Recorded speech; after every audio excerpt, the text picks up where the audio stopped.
very much like yours. Two women made up a podcast on how movies link up to each other, and they called it 6 Degrees of Feature Film.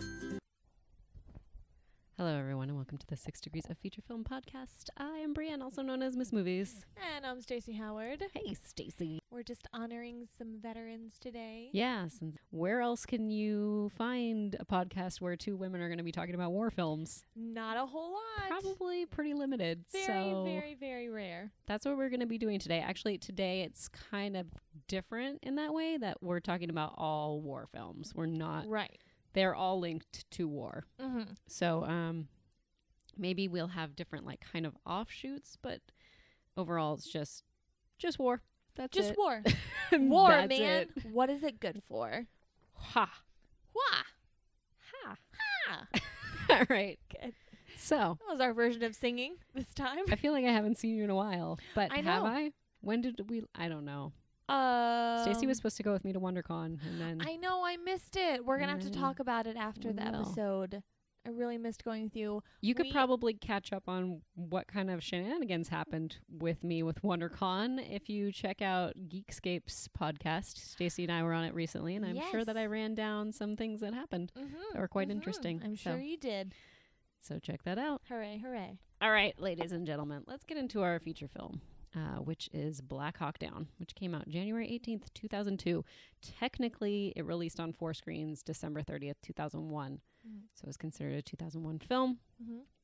But for some reason, when you pull it up on IMDb, it tells you the January 18th. And I was like, this was not a January film. Come on. Yeah, But this was like big budget Yeah. wide release film. I guess that it just released wide in January. So that's why they considered it that. Yeah. This is based on the best-selling book detailing a near-disastrous mission in Somalia on October 3rd, 1993. On this date, nearly 100 U.S. Army Rangers were dropped by helicopter deep into the capital city to capture 2 top lieutenants of a Somali warlord. This led to a large and drawn-out firefight between the Rangers and hundreds of Somali gunmen, leading to the destruction of 2 U.S. Black Hawk helicopters. Directed by Ridley Scott, and Mark Bowden wrote the book, and Ken Nolan did the screenplay. I was like, oh, was that Nolan, like Christopher Nolan relation? It's not. Because I know that there is another Nolan that writes. Yeah, what's his brother's name that writes? Because he's written Interstellar with him and Inception. And I would have no clue. Oh, gosh. But I it's think okay. it's Jonathan Nolan. I think you're right, actually. I think so. This has every actor that you've ever wanted to see Every from single 2001 actor in Hollywood. Josh Hartnett, Ewan McGregor, Tom Sizemore, Eric Bana, his first American film, William Fichtner, Ewan Bremer, Sam Shepard, Kim Coates, Hugh Dance, Jason Isaacs, hello, Lucius Malfoy, Luscious Locks himself from Harry Potter. Indeed. Tom Hardy makes a little cameo in there. He Yep. pops up in one of the choppers. The second that someone tweeted me, hey, did you know Tom Hardy is in this movie? He popped up on screen, and I was like, oh, those lips. Oh, my God, it's him. You know who else Holy is shit. in this? Orlando Bloom. Yes. And Ty Burrell, if you watch Modern Family. That's the dad on Modern Family. Oh, my gosh. Yeah, total random. That, you know, it seems like he'd be more in a different war movie, like an older war movie, because his face is just, he has a face of a different decade. Huh. You know? But I can't picture him in like modern. Maybe because we know him as that character so well, and he's such a goofball doofus that I can't picture him in like modern war. Yeah, when you see him in Modern Family first, and then you go back and see him in something like this, it's a little different. Like I can picture him being like the scared soldier, you know, in something, but I can't picture him being like a soldier, like large and in charge. Right. So we'll see. He wasn't in it that long, but I mean, you know, not that he dies, because I can't remember what happens to his character. I can't remember either. However, he's not in it very long. This the budget was $92 million, and the box office was $173 million. It won 2 Oscars for film editing and sound, and was also it was also nominated for Best Director and Cinematographer. Who they lost to Ridley Scott lost to Ron Howard for A Beautiful Mind. And the cinematography that year, the winner was Lord of the Rings, Fellowship of the Ring. Okay. So I get it. Yeah, I get it. Those were those movies' year. I feel like this film was trying to be Saving Private Ryan, but of a modern day.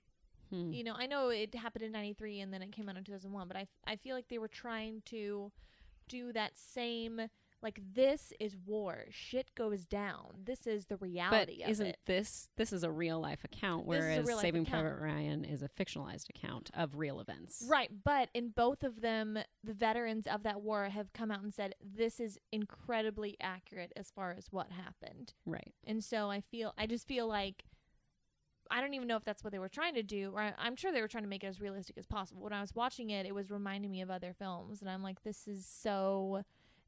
the details in it and the attention to the small things and making you feel emotions when you watch it are the same as I get with the other movies, but of a different time, different wars. You know what I mean? But this is like obviously a real situation, a very specific situation, and I just feel like it was super, super hyper realistic.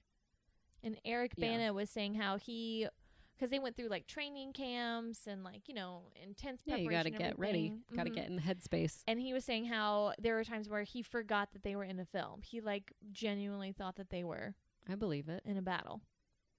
This was like and I talked about it a little bit on a episode before. Like, this was the first war film that I saw that I actually like felt emotions during and and after, like, wow, this is real. Like, I understand now that war is real. Like, and I don't know why other films haven't done that for me.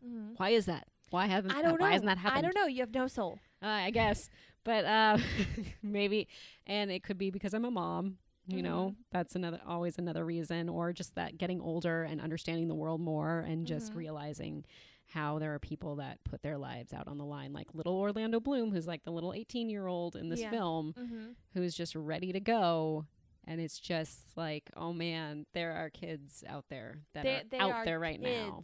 Like, they are young little. You know what I was doing when I was 18? I was worried about my college applications. I was worried about getting a car. I was not worried about like dying and like, I want to go out there and kick some ass, sir, and like kill people. This is insane. I can't Not even necessarily imagine. that you would be on those front lines like that, but right. serving in some capacity. I remember recruiters did call me one day, and I was like, listen, I'm kind of really feminine, and I just don't think that like I would be the right choice for this. They're like, well, we have other women, like, and I was like, yeah, I don't think this is the right fit for me. Like, I do remember that. There are incredibly feminine women that do Absolutely. serve, though. A lot of, and they are in combat, and there are different roles in the military that you can fill. And I've always thought about that because, our generation isn't really accustomed to that. We haven't had a world war in a long time, but back in the day, everyone served in some capacity. Everyone was affected by the war in some even in way. Vietnam. Yeah, even Vietnam. Like being forced to fight. Right, That's insane. Yeah.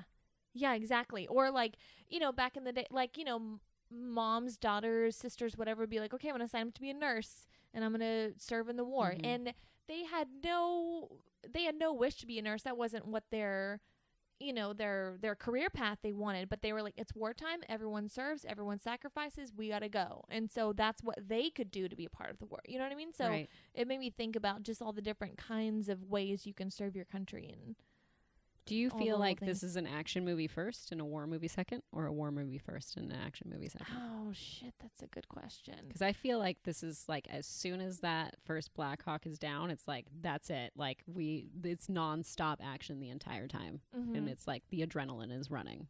For sure. I was watching it this morning and I woke my roommates up because it was like, with my computer. And I was like, I should put my headphones in because this is loud. But yeah, it is. It's nonstop action. But there are small little human moments when they're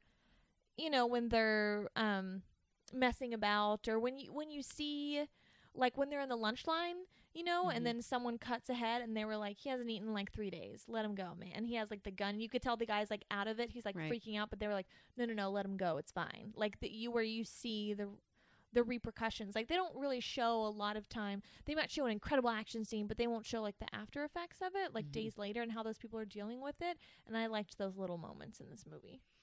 So off of the actual incident that was depicted, 18 U.S. soldiers died. The number of Somalis who died during the battle was estimated between 500 and 2,000. Oh my gosh. So I do want to have us move on, even though I really enjoy Black Hawk Down, and I would watch it again and have all these thoughts of like, what am I doing with my life? Like, I can't believe there's people out there that do this for our country. let's move it on over. Do you want to go to yours? Sure, we can go to mine. So mine is a lesser known war movie. It actually just came out in 2014. It's called 71. In 1971, a young and disoriented British soldier is accidentally abandoned by his unit following a riot on the deadly streets of Belfast. So this is when, the IRA was hot and stuff was going down, and Ireland was basically divided, and there were riots in the streets. So this time, it wasn't really that they were in a war amongst, another country. There was just so much unrest within this own city between, the Catholics and the Protestants and everything, that every day was like a war zone, but it was with civilians. Right. So that's why I was like, this doesn't seem like a war film to me, but it is. It's just a different level of war. Yeah. Which is so weird because you don't see that. It's a war on the home front, and the battles you see are like battles within people's homes. He's like running through the streets, running through people's houses, and it's like the own families are fighting and on different sides and betraying each other, and there's bombings in a pub, and like shit goes down, but it's like in someone's living room. It's not on a battlefront, and it's really scary. But it's so good though. And Jack O'Connell is one of my favorite young actors working today. He's absolutely incredible. He is the star of the film, along with a bunch of very Irish sounding names. Jack Lowden and Paul Popplewell, Adam Nagitis, Sam Reed, who was in Belle as well, which is another really good movie that you guys should see. And it only made like $1 million at the box office, but it wasn't meant to be a commercial. It was just great. And Jan Demange, I think is how you pronounce the director's name. This is his first feature film. So he did a great job of capturing the grittiness of what this very unique situation was. I feel like if they were to make another movie of maybe something of a similar situation, it would be like the Boston Tea Party, or like when those soldiers, I guess, shot into the crowd during that time, like something else where there was civil unrest and it was like citizens were doing the fighting, like The Patriot, or you know what I mean, like just something else where it's very small scale. Ferguson. Yeah, Ferguson. No, it's very small scale. If Ferguson got even like to the next level, right? This is what it would be. That would actually be an incredible film if they did. Like, that would be frightening. That would be frightening, but it would. I mean, that would be like real. Like we would get a real look at what happened. That would be great. Actually, I want to see that. I want to see the director of Fruitvale Station do that. Ferguson. That'd be great. But it's very small scale. It takes place in one night, and so it's just him. He gets caught in the crossfires, he gets lost, and he has to survive the night with all the citizens realizing he's in there and trying to find him. So he's like hiding. Certain people are helping him. Some people want to kill him. Well, a lot of people want to kill him. Right. And he is just trying to survive. He's like, I'm not even emotionally involved in this fight. I don't even care what, this is like my first day. I just want to get home. Yeah, I just want to get home, So it's very small scale. It's not this big, sweeping, epic war drama. It is just one guy, one night, trying to survive. And it's really good. It was good. It was just very claustrophobic for me. Maybe because of the fact that it's on the streets and it's not in like alleys and closets. Yeah. And it's not in the countries of other. I don't even know. But it was definitely like. Oh, we're here on the street and here's a pub. Like I just like, okay, all these people are crazy. It is intense. That's so nice. 71. Yeah. Our other film that we're going off of from Black Hawk Down, we did 71, and now we're going to be doing Saving Private Ryan, which came out July 24th, 1998. Following the Normandy landings, a group of U.S. soldiers go behind enemy lines to retrieve a paratrooper whose brothers have been killed in action. Directed by Steven Soderbergh. Steven Soderbergh. What the heck? Steven Spielberg, and written by Robert Rodan. Tom Hanks is in this. Oh, here's our, when you have a war film, obviously you have a huge cast of characters. Tom Hanks, Tom Sizemore, Edward Burns, Barry Pepper, Adam Goldberg, Vin Diesel, Giovanni Ribisi, Jeremy Davies, Matt Damon, Ted Danson, Paul Giamatti, as well as others. This won an Academy Award for Best Director, Cinematographer, Sound, Film Editing, Sound Effects Editing, and was nominated for Best Picture, Best Screenplay for the Screen. What beat it in 98? Was it, Shakespeare in Love. Yeah. Oh shit! I do love Shakespeare in Love though. Like I really do love it. So Well, I'm what torn. else was like nominated that year was The Thin Red Line, Elizabeth, and Life is Beautiful. Out of those, I actually like Life is Beautiful the best, personally. Oh man, it's delightful. Really? Roberto Benigni, like when he won. Oh my god, when man. he's climbing on the chairs Yes. and he was like, "My mama, I love you." Oh, He that's is great. And that's a war film too. Yeah, that's really really great. Oh, But it was also nominated for Best Picture, Actor, Screenplay for the Screen, Art and Set Direction, Makeup, and Score by John Williams. The budget was $70 million and made $481.8 million at the box office. Stacey and I both came across a bit of trivia that we thought was interesting. Tom Sizemore, which was also his Black Hawk Down, also in this film, was battling a drug addiction. And Steven Spielberg gave him like an ultimatum, like, if I'm going to test you each week, and if it comes back that you're not clean, like, you're going to be kicked off and we're going to recast you. And even if it's the last day of production. Yeah, that's we'll what reshoot we're do. everything. He So was saying. luckily he made it through, and maybe he should work with Steven Spielberg more often. Yeah, just do a movie every year and then he would stay clean. Because Tom Sizemore is a great actor, and I really want him to come back. He needs to come back in some of those movies like The Iceman, you know, with Michael Shannon, and like be like a drug dealer, kingpin, rough cop, whatever. Like he's so great in those roles. He has such a look to him, even if he's still on drugs. Like he could do it. Oh gosh, I'm like getting chills just thinking about how great he is in these films. And you know, and he's done like Pearl Harbor. Like he's done tons of wartime stuff. Anything that's intense and dark and just needs that grit to it. He's that got intensity. it. And I want him to come back, and I want someone to give him a chance, and then for him to be like nominated for an Oscar and do like a Mickey Rourke comeback where he's like, I did some shit, I messed up, but I'm back, baby. And I want it for him. Last thing I saw him in was Celebrity Rehab. I know. Dr. Drew. Love Dr. Drew. I love Dr. Drew. You know Dr. Drew, don't you? I do. I mean, not like well, but yes, I do. Like if he were to see me on the street, he would know who I am. But like, cool. you know. Cool. Yeah. Anyways. Let's get on his show. Sure. We should have him on this show. Invite Dr. Drew to talk about movies. Tom Sizemore movies. So one thing about this is how it starts off and how they're like going on the boats, like going to the actual beach. My husband's grandfather was one of those people. I think I don't think he was the first wave. I think he was the second wave, possibly, which could be even more terrifying because you see all the bodies on the beach. You see all this death and destruction before you. Yeah, like, oh, great. We're here. I'm heading into that. Great. But there is a picture. There's like this old war book that we found that he had that was from World War II. And it was like a picture of the troops before they left to get on the boats. And he was like, can you find me in there? I was like, I can absolutely find you in there. You're this guy, because I just had to look for like who looks like my husband. And like I was like, that's really easy. I know who you are.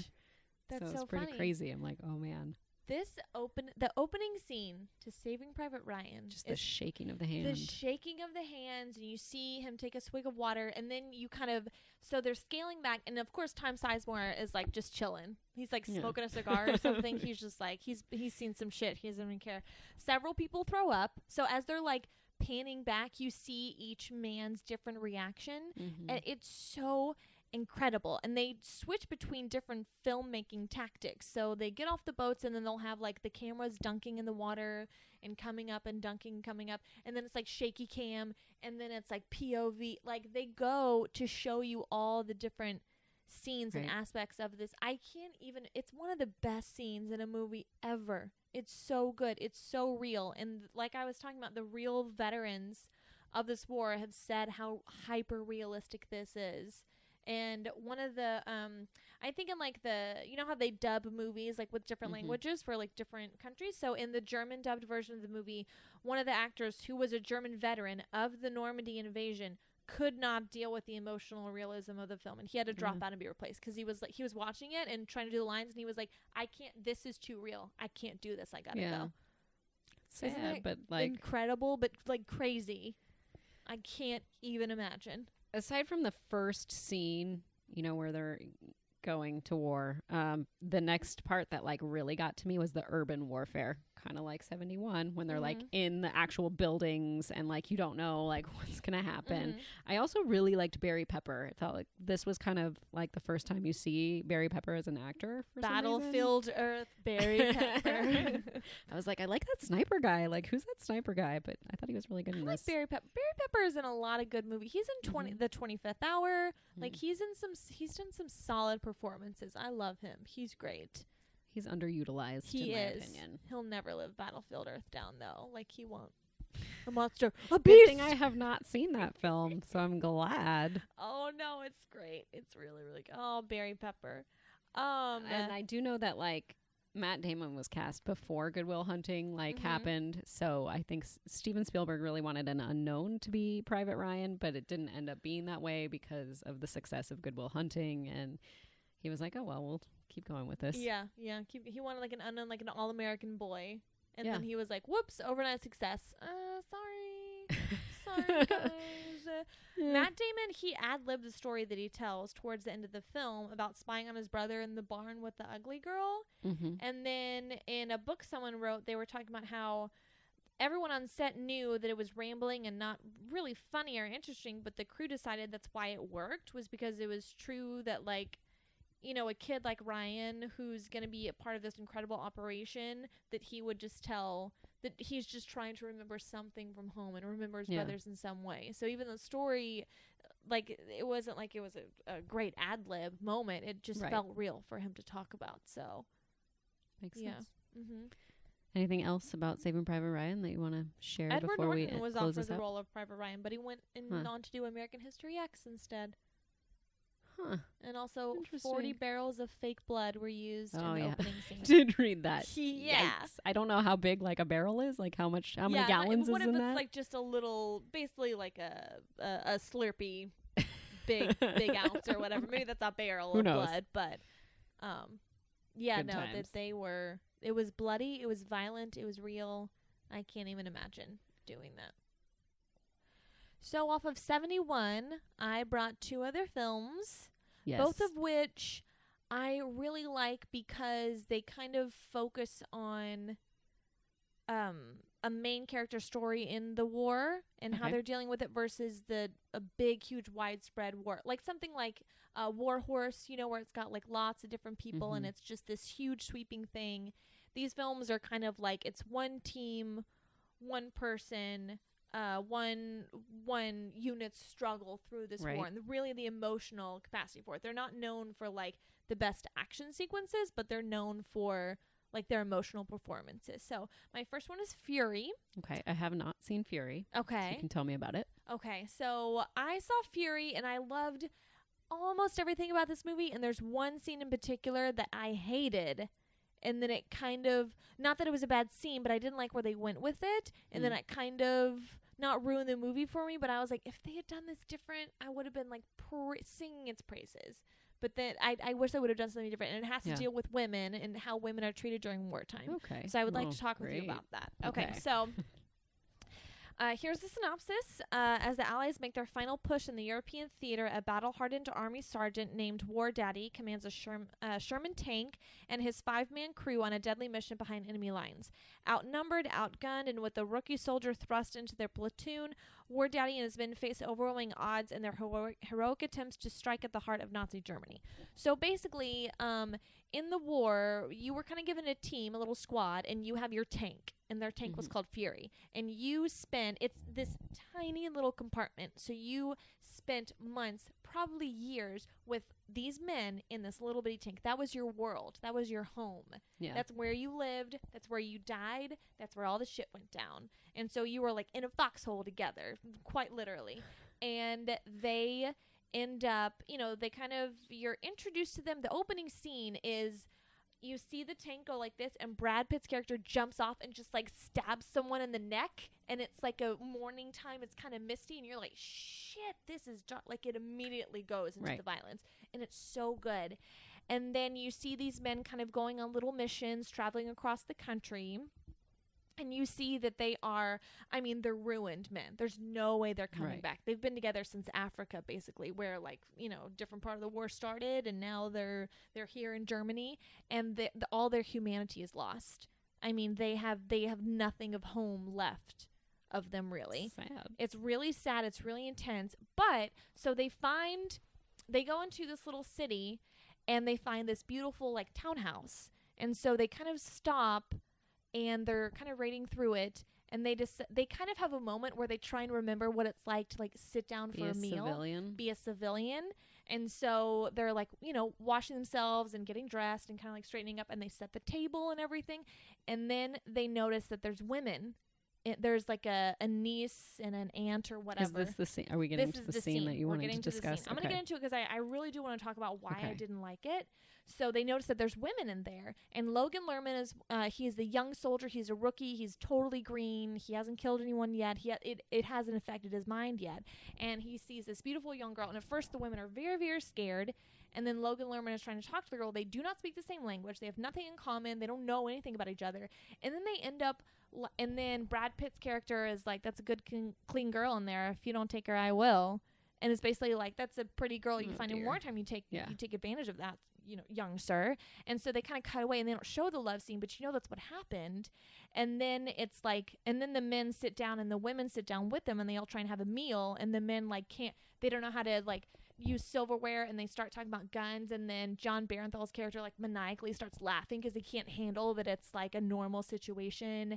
And like they just leave. But then the girl is like upset when Logan Lerman leaves. She's like, no, please don't leave me. And he's like, I'll write to you. And I'm like, this is bullshit. Okay, first of all, if I was a woman in a townhouse and all these American soldiers come bounding into my home, I'd be terrified. I would hate that they were there. I would not be like flirty and like excited that a cute boy was there and then sleep with him and then be like, no, don't leave me. I don't know if there was an option for her to not, though. No, but she was acting like she really wanted it. She was excited. She wasn't like just, hey, we're getting to some very this is what I'm serious saying, territory though, right is that here. She was acting like she wanted. This happens in wartime a lot. Women are in these situations and sometimes things happen to them, and so they just survive it and try and move past it.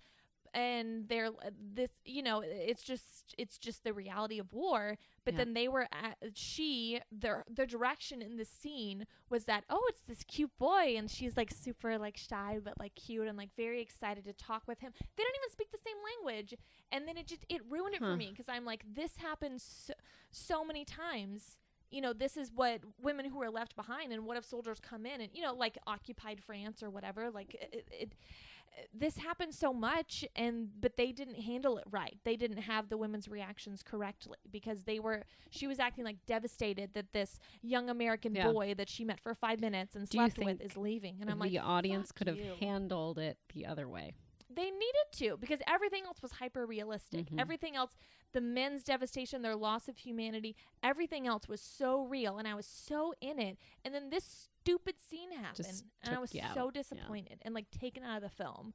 Because if they hadn't had the women there, and it was just because you didn't really get to know the men's past. Like, you got to know Brad Pitt's character War Daddy's past a little bit. There was hints of it, and then he kind of like reveals some stuff about himself and why he joined the war and why he felt like he needed to serve. But everyone else, you kind of just see them as this devastated mess. So if they just found this beautiful home and tried to like salvage a little bit of their humanity and try and have a dinner together, and then maybe talk about their times together before, and like you got to know the men a little more, then the ending of the film would have been more impactful.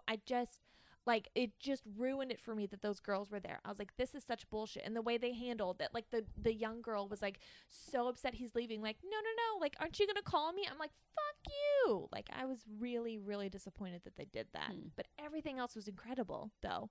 And it was so realistic. But then I was like, that's not what happens. That's not what would have happened. She would not have reacted that way. Like, oh, we're in a wartime and my entire town, everyone's dead. But, oh, there's a cute American soldier. Of course. No. It was such bullshit. It really was. I don't know if anybody else has that opinion. I would love to hear everyone else's thoughts. I really would, because I was very disturbed by that scene. Okay, I'm going to have to watch it. I know we have it on DVD somewhere. I just haven't seen it yet. I haven't gotten around to it. And because I saw this at a screener, right? Or not a screener, like it was one of those like free movie things that they like hand out at malls and stuff. And so at the end you can write notes, and I spent like 20 minutes writing a big long note about that scene. I was like, this is bullshit, blah blah blah. Everything else was great. Like, I was very honest, and I was like, you went.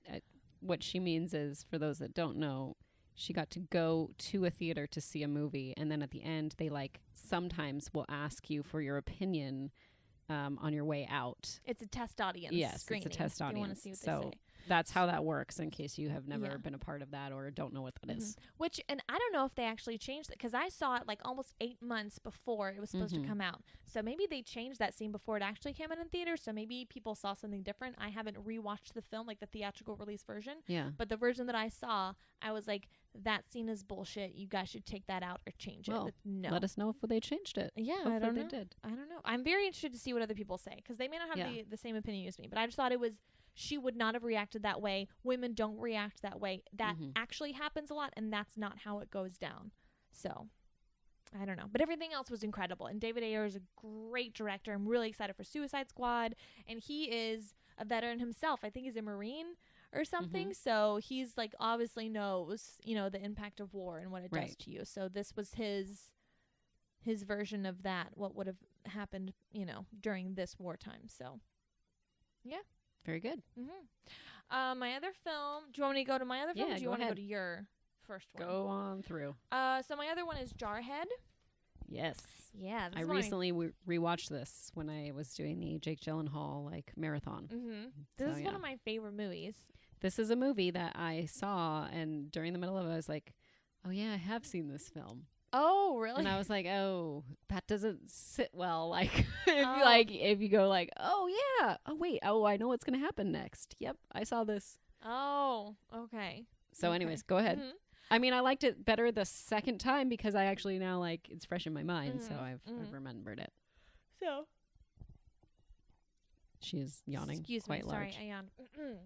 A psychological study of Operations Desert Shield and Desert Storm during the Gulf War through the eyes of a U.S. Marine sniper who struggles to cope with the possibility his girlfriend may be cheating on him back home.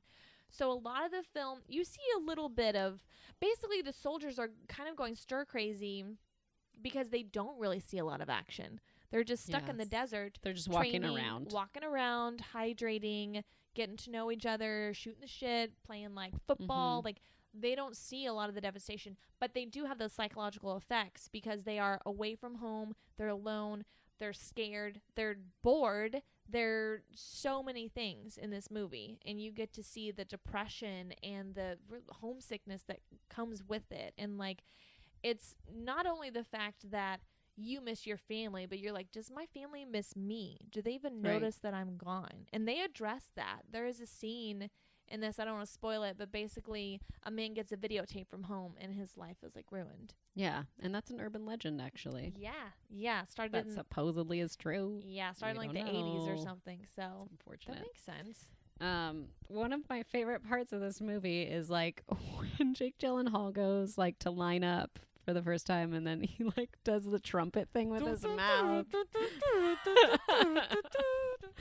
I don't have a trumpet, but I'm gonna try out for our, our so bugle or whatever. There is no bugle. Try out, idiot. Get in line. Oh man! But the one thing I don't like about Jarhead is like it makes it seem like the only important thing about war is to get a kill.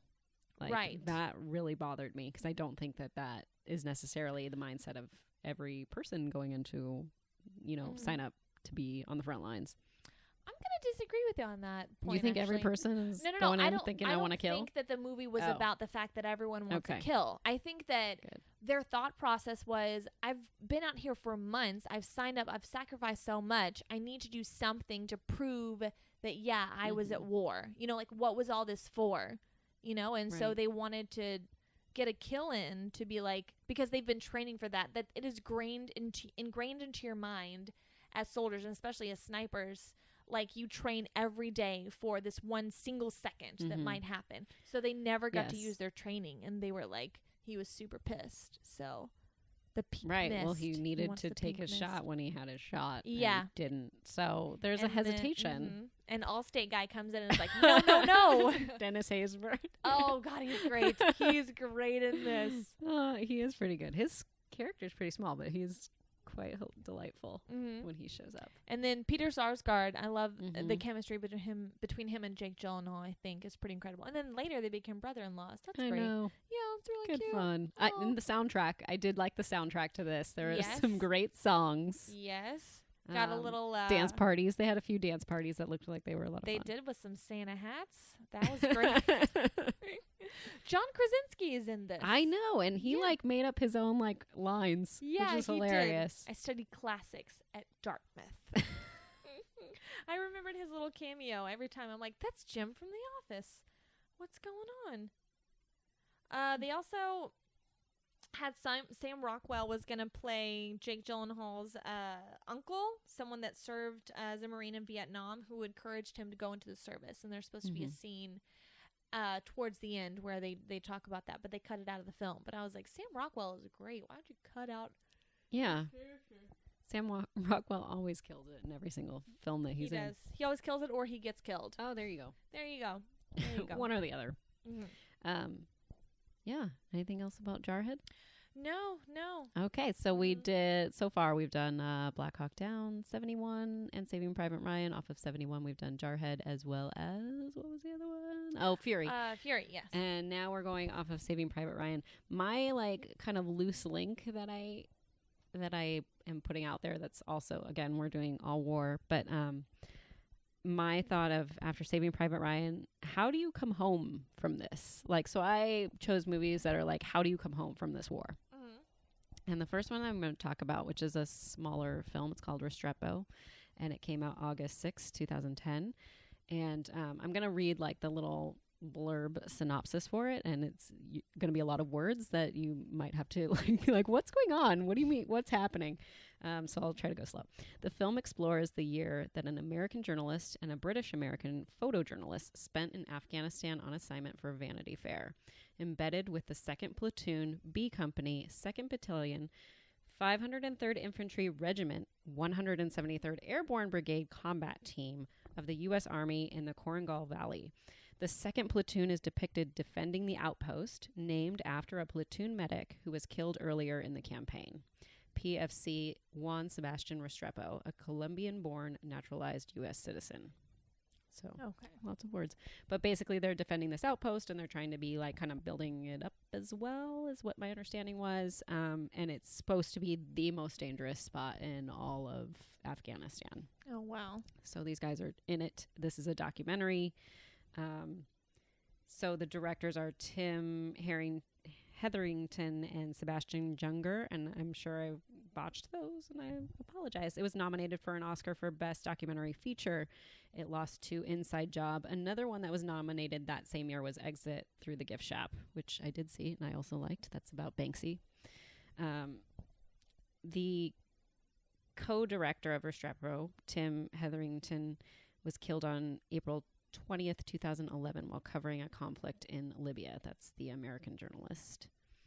And basically, it's just a documentary showing like what everyday war looks like, and like how one day it's all like super boring, and then the next day like you are fighting for your life. And it's just, I think the hardest part for me in watching this film was like there is a moment where you see someone get killed. Oh shit. And it's like, and it's a documentary, right? It is not a movie. Like, it is a documentary. And oh my God. The reactions of the other people, like dealing with the death of someone that they're close to. Oh God. And like I think that was the hardest part of watching the film, is just like knowing this is it. This is what war is. Like those other ones are just depictions of war, and yes, they do have stories, that go along with them that someone went through, but this is real. And I think that because it's real, it's an important film to see. Like if you want to know what war is like, you should see this. There is a second film that goes along with it. Like I wouldn't call it the sequel, but a continuation of this story, Korengal, which I have not watched yet, but I do want to watch. But this one probably hit me the hardest because of that fact that we're watching these people, and it's like you're watching someone's home video and of death and destruction, and the like communication that they have with the locals, and trying to also like work with them and save them as well, because there's people that they're trying to protect from other people that are trying to stop what they're doing. And it's and their conversations with the locals are kind of hilarious. Like the way What do that they they're talk about? just like the lingo that they use. Like, yeah, I'm not going to do that or whatever. And you just can kind of tell like there's a communication breakdown. Like the guy that's trying to translate is like, how am I going to say this? Like, fuck that. We're not doing that. Yeah. Like, he's not going to say that when he says it back to the locals. Right. Like, and how you have to, like, I don't know. I just think it's hilarious. What like, if he'd be like, he'd probably be like, well, that's not quite a good idea. Like, trying to tone it to water it down. I have no idea.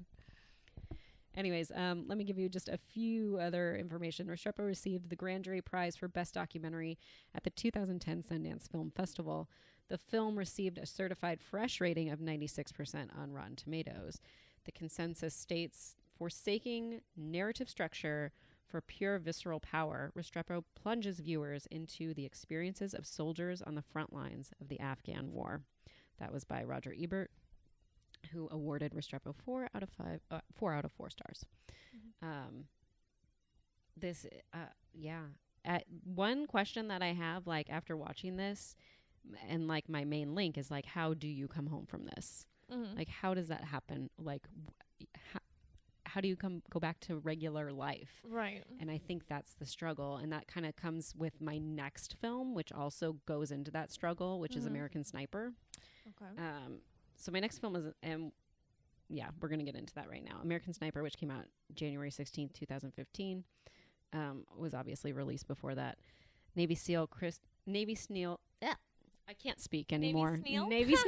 Navy SEAL sniper Chris Kyle's pinpoint accuracy saves countless lives on the battlefield and turns him into a legend.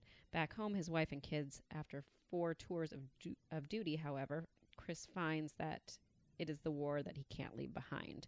So this really is like showing what happens when you leave war and like how maybe you do want to go back because there is that adrenaline. I feel like the only way that I can put this into terms to how I could relate to it is the feeling that I would feel like when I was dancing or performing in front of an audience, and like just that adrenaline that rushes through you and you want to keep having that. But then there comes a time when the lights go out and you aren't doing that anymore.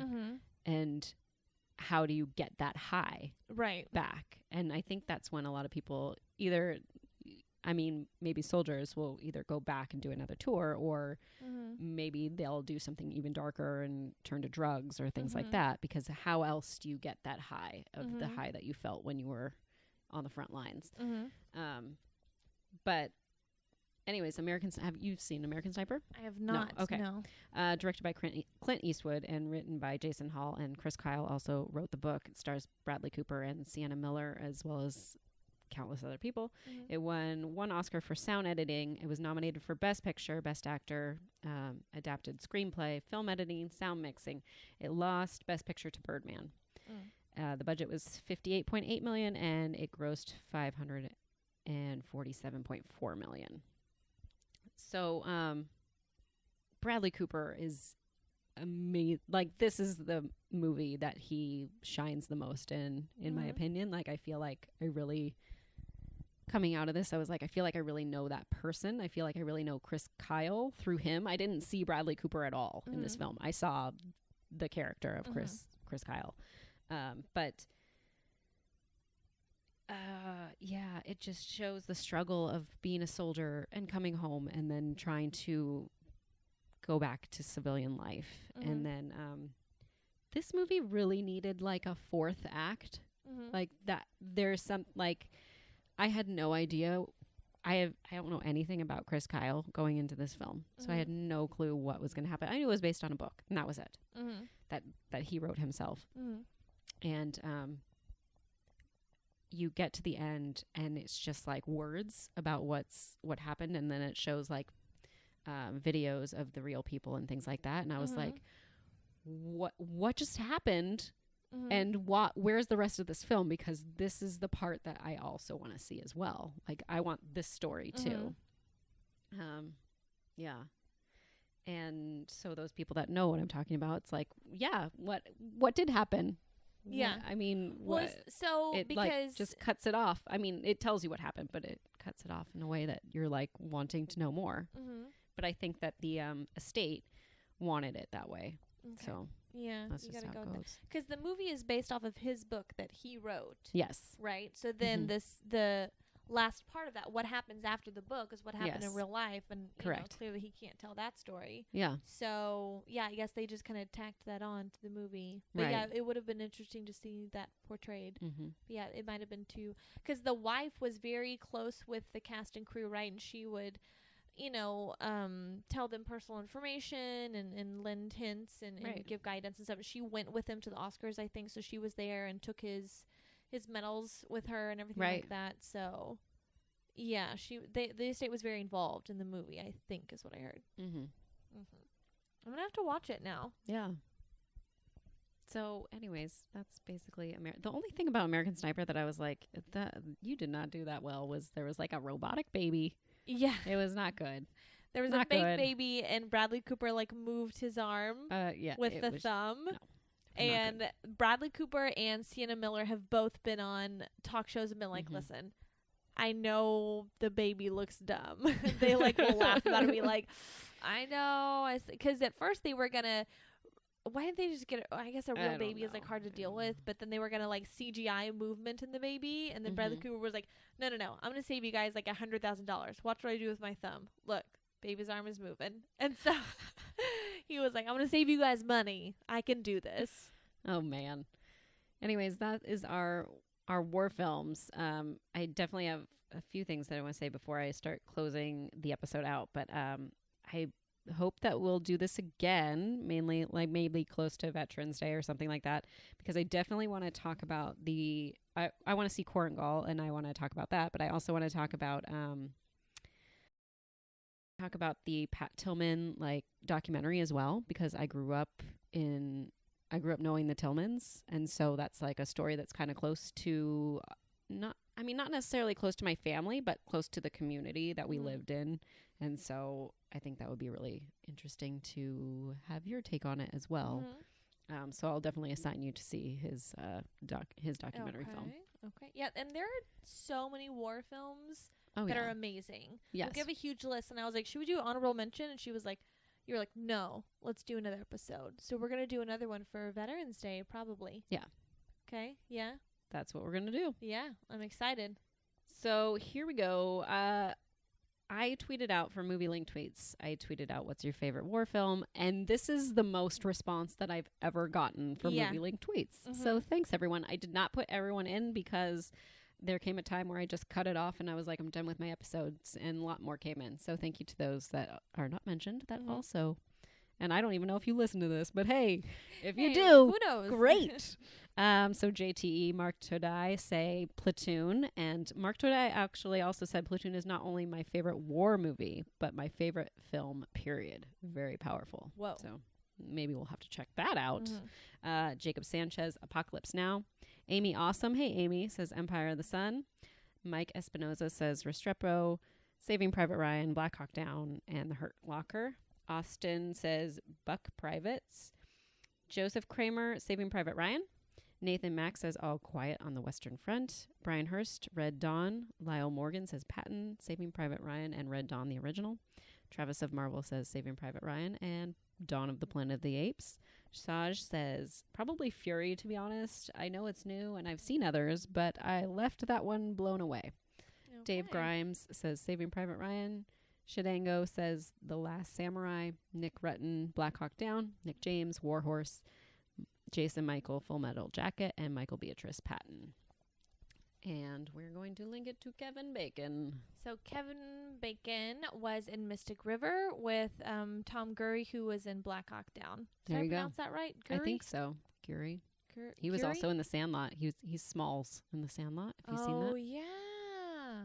Scotty Smalls. Holy shit. So there you go. Everyone was in Black Hawk Down. Everyone. I was in Black Hawk Down. Come on. Yes. Now, we're not going to do Is It Better with Rocky because we want to be respectful Yes. to the troops. Yes, and, absolutely. And those that serve. Mm-hmm. Not that Rocky's not respectful, Right, but Rocky's you know, totally it's a little jokey. I So mean, yeah, Rocky won for America. That was Well, he's true. a soldier in his own right. So there you go. yeah, the Thank you. one man front lines. Mhm.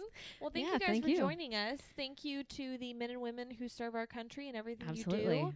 I hope more stories, always more stories need to be told of their incredible sacrifice. And film is, just one of the ways that we can do that. So I'm glad we got to talk about this today.